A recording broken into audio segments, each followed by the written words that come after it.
Hi hello എല്ലാവർക്കും big boss റിവ്യൂയിലേക്ക് സ്വാഗതം. ഞാൻ ഇന്നലെ ലൈവ് 3:30 വരെ കണ്ട വ്യക്തിയാണ്. സാന്ദ്രേൻ്റെ എഫേർട്ട് പറയാതിരിക്കാൻ വയ്യ. പുള്ളിക്കാരിക്ക് ആ നെക്ലസ് എങ്ങനെയെങ്കിലും കൈ കിട്ടണമെന്നുള്ള ദൃഢനിശ്ചയം ഉണ്ടായിരുന്നു. ഇന്നലെ എപ്പിസോഡിൽ FJ പറഞ്ഞ കാര്യങ്ങളൊക്കെ കേട്ടപ്പം കുറച്ചും കൂടെ FJൻ്റെ ഭാഗത്തുനിന്ന് പ്രതീക്ഷ ഉണ്ടായിരുന്നു.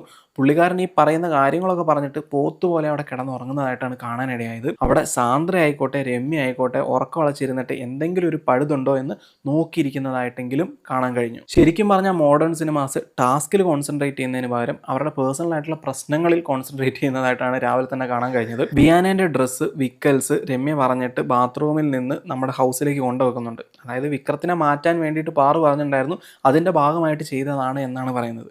പക്ഷേ ഇവർക്ക് രണ്ടുപേർക്കും വീണ്ടും വിചാരമില്ലേ, അതിനെ ചൊല്ലിയുള്ള പ്രശ്നത്തിലായിരുന്നു ശരിക്കും പറഞ്ഞാൽ മോഡേൺ സിനിമാസ് കുറേ നേരം. അതിനുശേഷം ബിഗ് ബോസ് ഒരു അലാറം അടിക്കുമ്പോഴാണ് ശരിക്കും പറഞ്ഞിട്ടുണ്ടെങ്കിൽ മോഡേൺ സിനിമാസ് വീണ്ടും ഗെയിമിലേക്ക് വന്നത് എന്ന് പറയേണ്ടതായിട്ട് വരും. ആ അലാറം എന്തിനാണ് എന്ന് വെച്ചിട്ടുണ്ടെങ്കിൽ വേഴ്സ്റ്റ് ആയിട്ടുള്ള ക്യാരക്ടർ ചെയ്ത് ആരാണോ അവരെ ആ ടീമിൽ നിന്ന് പുറത്താക്കുക എന്നതായിരുന്നു.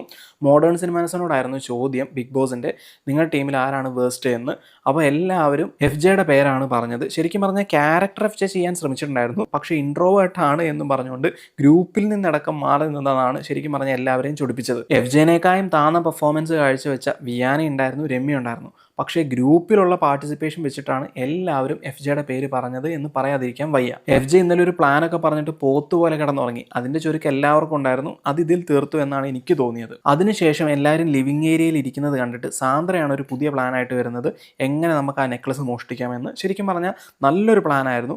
അതിൻ്റെ അകത്ത് ഇംപ്ലിമെൻറ്റേഷനിൽ പാളിപ്പോയി എന്ന് പറയേണ്ടതായിട്ട് വരും. അങ്ങനെ ഇന്നത്തെ അടുത്ത ടാസ്ക് വരികയാണ്. ആ ടാസ്ക് ലെറ്റർ ഇങ്ങനെ വിക്രം വായിച്ച് തീരാറായി കഴിഞ്ഞ് അതിനുശേഷം വീണ്ടും വായിക്കാൻ നോക്കുമ്പം നമ്മുടെ ഗാന വിനോദ് കമറുദ്ദീനെ തോണ്ടിയിട്ട് ഇവർ ഓടുന്നുണ്ട്. ശരിക്കും പറഞ്ഞിട്ടുണ്ടെങ്കിൽ ഗാന വിനോദ് കറക്റ്റ് സമയത്ത് അവിടെ മൂടുന്നുണ്ട്. പക്ഷേ നമ്മുടെ കമറുദ്ദീൻ അത് എടുക്കാൻ പറ്റാവുകയും പിന്നെ ശബരി പുറകെ ഓടി എത്താതിരിക്കുകയും ചെയ്തു. അതാണ് ശരിക്കും പറഞ്ഞാൽ പറ്റിയത്. നല്ലൊരു പ്ലാനായിരുന്നു. എന്നിട്ട് ഈ മണ്ടന്മാർ വീണ്ടും ഇതേ കാര്യം വീണ്ടും ചെയ്യാൻ നോക്കി വലിയൊരു പ്രശ്നത്തിലേക്ക് കടക്കുകയാണ് ഉണ്ടായത്. ആ ഒരു പ്ലാൻ പൊളിഞ്ഞിട്ട് വീണ്ടും പോകേണ്ട ഒരാവശ്യം ഉണ്ടായിരുന്നില്ല. എതിർ ടീം നല്ല രീതിയിൽ വിജിലൻ്റ് ആയിരുന്നു. ആ സമയം വീണ്ടും ഓടിയപ്പം അവിടെ ഒരു ക്ലാഷ് ഉണ്ടായി, നല്ല രീതിയിൽ വാർത്താനം ഉണ്ടായി.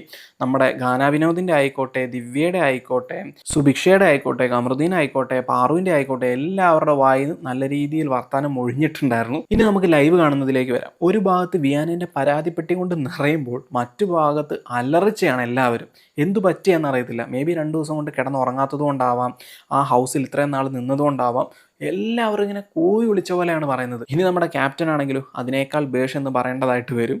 ഒരു ഓണർഷിപ്പ് എടുക്കാതെ ആരെങ്കിലും എന്തെങ്കിലും പറഞ്ഞിട്ടുണ്ടെങ്കിൽ അതിൻ്റെ വയ്യത്താൽ തുള്ളി നടക്കുക. അതാണ് ശരിക്കും പറഞ്ഞാൽ രമ്യ അവിടെ ചെയ്തുകൊണ്ടിരിക്കുന്നത്. എല്ലാവരുടെയും കാലിൽ വീഴാൻ ശ്രമിക്കുക, എല്ലാവരെയും പാമ്പർ ചെയ്യുക, ഇങ്ങനെയൊന്നും അല്ല ശരിക്കും പറഞ്ഞിട്ടുണ്ടെങ്കിൽ ഒരു ക്യാപ്റ്റൻ ചെയ്യേണ്ടത്. ഏത് സമയം വയ്യാതിരിക്കുക. വിക്രം ഉണ്ടായിരുന്നപ്പം വിക്രത്തിൻ്റെ തോളെ ചാരിയിരിക്കുക. വിക്രത്തിന് ഇത് കണ്ടിന്യൂ ചെയ്യാൻ, ഈ പോസ്റ്റിൽ കണ്ടിന്യൂ ചെയ്ത് പോകാൻ താല്പര്യമില്ല എന്ന് പറഞ്ഞപ്പം വേറൊരു ടീമിലേക്കും പോകണ്ട എന്നുള്ള രീതിയിൽ ലാഘവത്തോടു കൂടി സംസാരിക്കുക. ഇന്ന് ശരിക്കും പറഞ്ഞിട്ടുണ്ടെങ്കിൽ നാഥനില്ലാത്തൊരു കളരിയായിട്ടാണ് ബിഗ് ബോസ് ഹൗസിനെ കാണാൻ കഴിഞ്ഞത്. അതിനുള്ള പൂർണ്ണ ഉത്തരവാദിത്തം രമ്യയ്ക്കുണ്ട്. രമ്യയ്ക്ക് അസുഖം ഉണ്ടെങ്കിൽ ബിഗ് ബോസിനോട് പറയുക, അതിനൊരു പ്രതിവിധി ബിഗ് ബോസ് എന്തെങ്കിലും കണ്ടെത്തി തരുമായിരുന്നു. പക്ഷേ രമ്യയ്ക്ക് എല്ലാ ആഴ്ച ഇതാണ് അവസ്ഥ. എന്തെങ്കിലും ഒരു അസുഖം ഉണ്ടാവും, എങ്ങനെയെങ്കിലും പെട്ടെന്ന് പറഞ്ഞു വിട് എന്ന് മാത്രം പറഞ്ഞുകൊണ്ട് രമ്യയുടെ ക്യാപ്റ്റൻസിനെ കുറിച്ച് പറഞ്ഞത് നമുക്കിവിടെ നിർത്താം. ഇനി അടുത്തത് ഇന്നും ടാസ്ക് നടന്നിട്ടുണ്ടായിരുന്നു. അത് റെട്രോ സിനിമാസ് ആണ് വിജയിച്ചത്. അവർ നല്ല രീതിയിൽ നല്ല കോർഡിനേഷനോട് കൂടി ചെയ്താണ് ജയിച്ചത്. മോഡേൺ സിനിമാസിൻ്റെ കാര്യം പറയാതിരിക്കുന്നതാണ് വിറ്റ്. ഒരു കോർഡിനേഷനും ഇല്ല. ഇത് തന്നെയാണ് ശരിക്കും പറഞ്ഞാൽ ഈ വീക്കിൽ തന്നെ സംഭവിച്ചത് എന്ന് പറയേണ്ടതായിട്ട് വരും. സോ ഇത്രയൊക്കെയാണ് ഇന്ന് BB ഹൗസിൽ സംഭവിച്ചത്. പിന്നെ കൂടാതെ പാറുവിൻ്റെയും കമറുദ്ദീൻ്റെയും ലവ് സ്ട്രാറ്റജി അല്ലെങ്കിൽ അവരുടെ ആ അഫെയർ അത്ര സുഖമില്ലാത്ത രീതിയിൽ പോകുന്നുണ്ടോ എന്ന് എനിക്കൊരു സംശയം. നിങ്ങൾക്ക് അതിനെക്കുറിച്ചുള്ള അഭിപ്രായം കമൻറ്റ് ബോക്സിൽ രേഖപ്പെടുത്തുക. എന്നിരുന്നാലും കമറുദ്ദീൻ്റെ ക്യാരക്ടർ നല്ല താഴേക്കാണ് പോയിക്കൊണ്ടിരിക്കുന്നത്.